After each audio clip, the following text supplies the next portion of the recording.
Hello friends, I am Jayashree Bothra. How are you? I hope you are well and safe at home. Today I'll teach you some interesting idioms. So let's get started.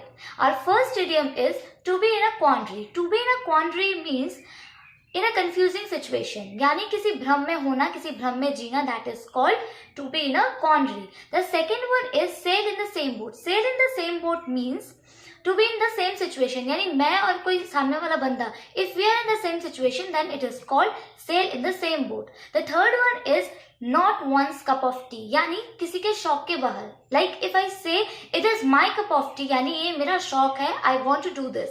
But not one's cup of tea means शौक के बाहर.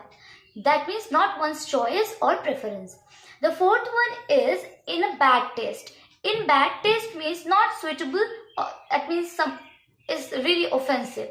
The next one is once and for all. Once and for all means now and for the last time. यानी आखिरकार.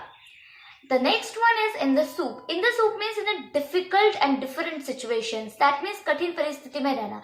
That is called in the soup. And the next one and the final one is in the nick of time. In the nick of time is just in time. Just in time means एकदम सही सटीक समय पर. That is called in the nick of time. So for today it is enough. Thank you. Bye bye. Tata. Jai Hind.